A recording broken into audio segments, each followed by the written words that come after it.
Hi there and welcome to Hearthside. My name is Michelle. I'm the author on this blog and I'm just working on making a bunch of accessible copies of my blog entries by creating videos on YouTube. So the one that I'm looking at right now has to do with shame culture, but in particular shame culture online, which is a little bit different from the heathen concept of shame culture overall. So this one's called The Dangers of Shame Culture in Online Heathen Communities. And if you've been a heathen for any amount of time, you're probably familiar with talking about guilt culture versus shame culture. If you're not, I'll just give you a quick update on that so you are up to speed. So basically, the idea is that Christianity is an example of a guilt culture, which means that people internalize and self-regulate their behaviors based on whether or not they think that they are living up to the standards of the broader community. So that's even whether or not that's actually true. It's just like how they feel they are measuring up. So obviously there's a problem with that because like if you have like any amount of perfectionism, anxiety, anything like that, you're beating up yourself all the time over something that may or may not actually be an issue. And something that the rest of the community probably doesn't care about. So in that way, guilt culture is somewhat dangerous. In the contrast, heathenry is considered a shame culture, which means we rely on the community to tell us, basically, if we've made a misstep, and then we can correct it. So on the surface level, that sounds like pretty good. However, like, some people have this image in their head about, like, public shaming of the past, putting people in stocks, getting rotten tomatoes thrown all over you, whatever, that might have happened historically in medieval times and whatever. But that's not really how it would be coming into play in modern heathenry, usually. Usually it's more, you're not beating up yourself over imagined missteps because you know exactly where you stand. Your tribe is going to tell you what you are doing correct, what you're doing incorrect, and then you have a chance to correct that. And as long as it is something that's not like a huge misstep, then it shouldn't be damaging to you long term. Of course, in the extreme, you would end up being nihilene, which means that basically you would be shunned by your community. For heathen, that concept is worse than death because to be without a community is to be without honor and to be without worth. Even the dead are considered to have honor within heathenry. So that's like sort of like the dark extreme of it. That's not going to happen very often. You'd have to do something really terrible. But where it comes into play with online heathenry, it gets a bit more interesting because online heathenry is not in the same sense a true community. So if you say something stupid to your heathen community in real life, then that's okay. You're gonna hear about it and told exactly what you did wrong so that you don't do it again. Of course, if you keep making the same mistake, then it's going to become more serious. But that's not the way it's going to be working online. And online in general, not just in heathen communities, although it does apply to heathen communities online.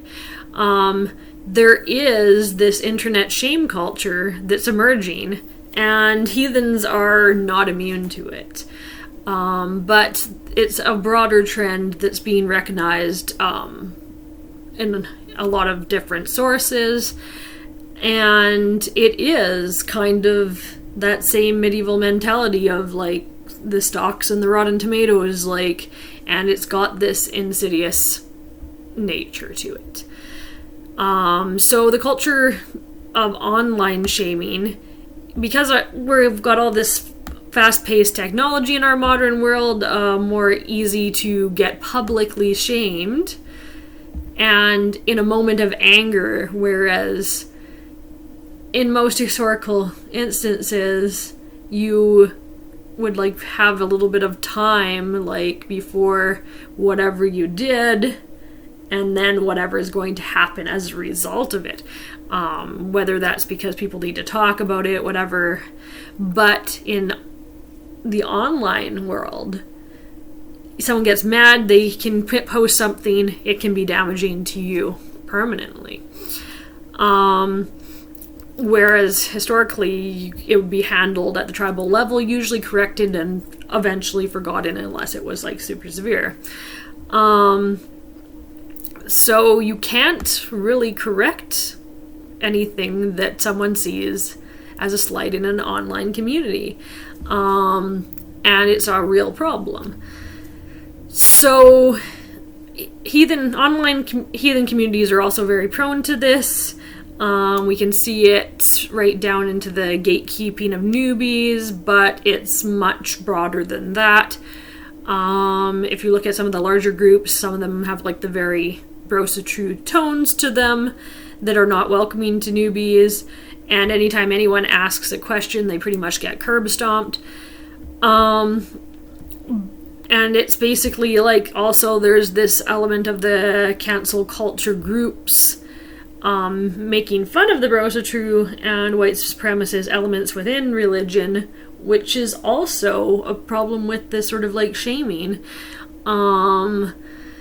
because they're reposting photos and screenshots of conversations from other groups without this person even necessarily being aware that their image being used somewhere else on the internet. So there's all these things that are going on, like online in heathenry, online not in heathenry, where like your images and your words can be taken out of context, just posted wherever, or images that weren't even online to start with, that someone took out your photo, suddenly it's a problem for you. So we need to start looking at ourselves and our online communities and thinking really long and hard about what we're doing before we're posting something new. If we're posting about another person, especially if we're posting about ourselves, because it could be taken out of context, but if we're posting about someone else because something they said irritated us, and then we like could cause problems with them going into their future. It's people that we don't even know. So like, why should something that you said 10 years ago affect you in the future, especially since if you're heathen, or in general, but like definitely if you're heathen, you should be learning over that period of time and continuously learning. That's part of our religion. So I'm sure that I said something stupid 10 years ago. Hopefully it's not online. I don't think that there's too much online. I was definitely much more careful when I was younger online than I am currently making this video. But that's the reality that we're living in, is things can haunt us that are from far back in our past, and we may have changed completely since then. So while communities exist online, the concept of tribe does not exist online, and it cannot exist online, because you can't build the same level of a meaningful bond in an online context. Sure, you can make some friends, pen pals, whatever, but it's not reaching the same level as someone that you would consider your tribe. You can definitely have friends online who are heathen, but to consider them your tribe is definitely problematic. And I know, of course, like, if a bond is strong enough, then you're going to meet in person. And, like, once you meet in person, like, maybe maybe that's going to shift. But as long as it remains this online relationship, I would not see that person as your tribe. And of course, there's a lot of people who that are going to find that difficult. They might be looking for online community because they aren't able to find community in person, and so it's upsetting to hear that it's not quite the same thing, and you're trying to maybe use it that way. It's just it's not quite there. It's not quite there. But even if you have friends online, for the most part, the online community does not have your best interests in mind. There may be some friendly groups, but even within those groups, what do those people actually owe you? Do they owe you anything? What value do you have to those groups? It's really challenging. So even though you might have some sort of online relationship with these people, you haven't established bonds of trust. It's not really beneficial to them to put that much effort into helping you.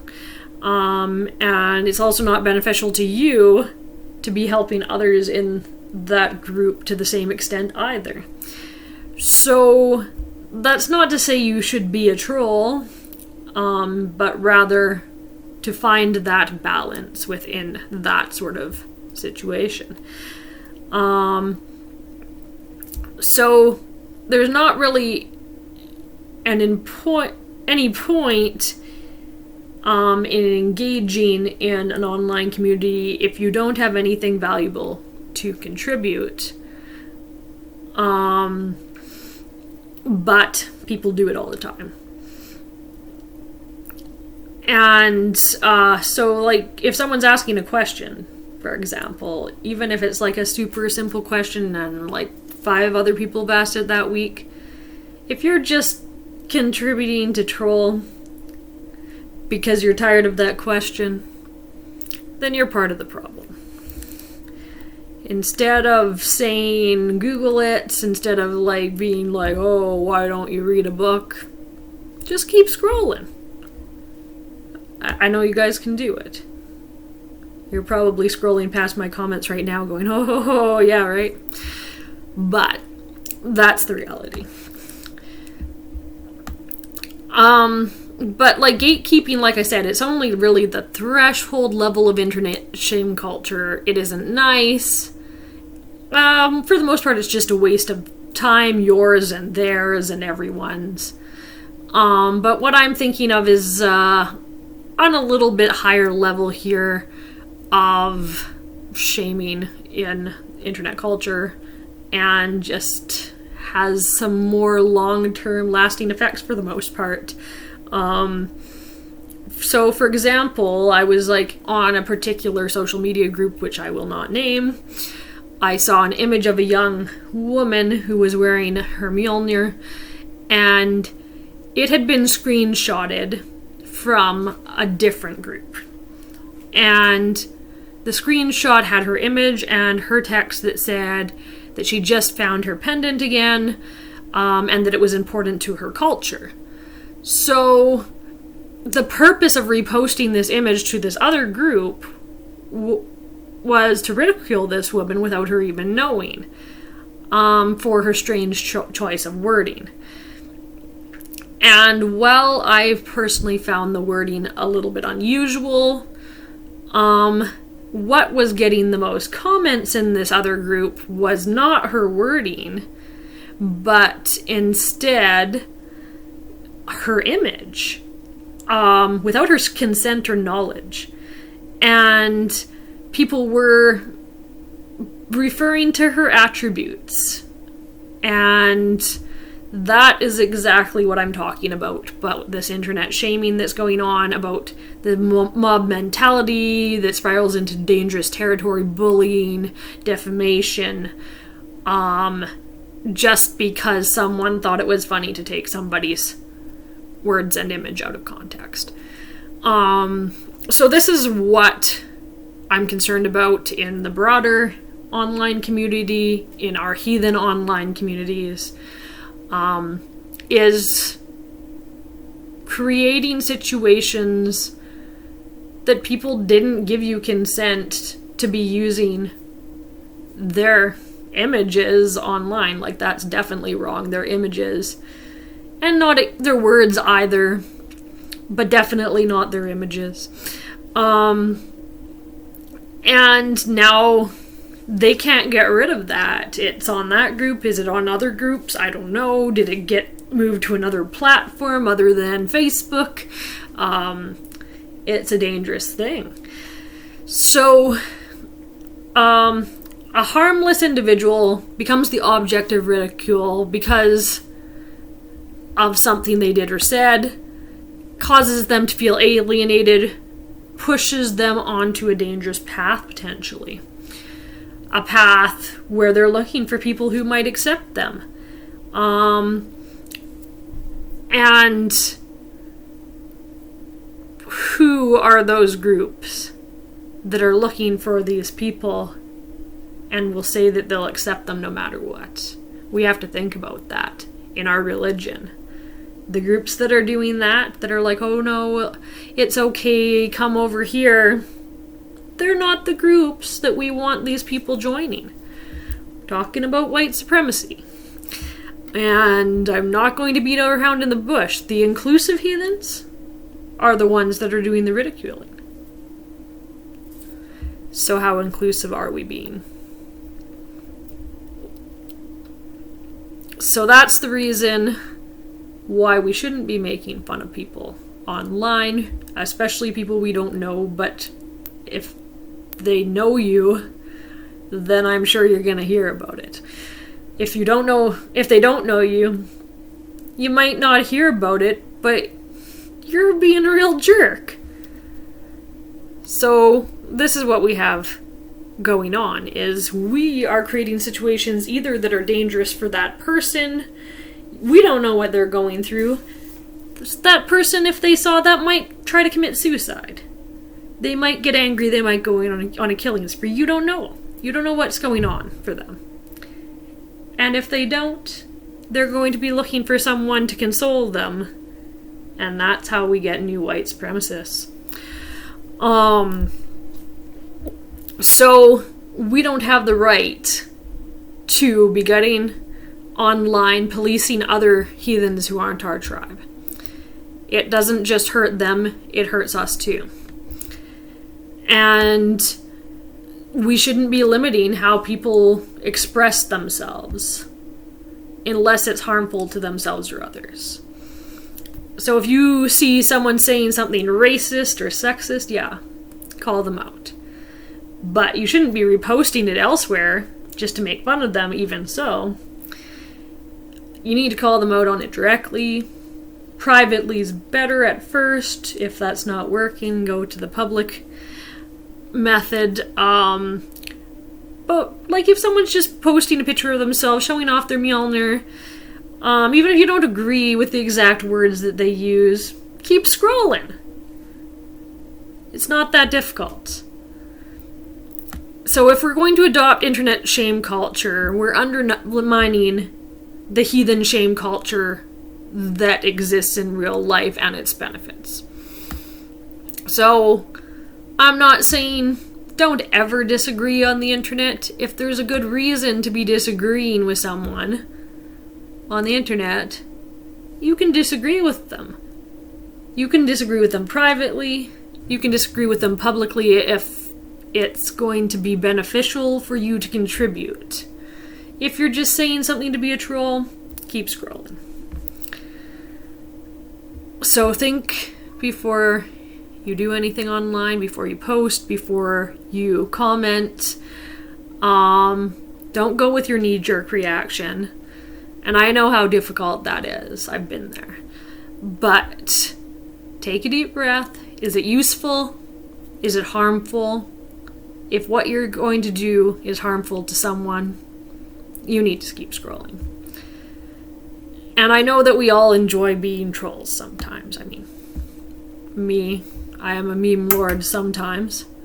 But how we're trolling is important. What long-term effects might there be? And we don't know people and their backstories.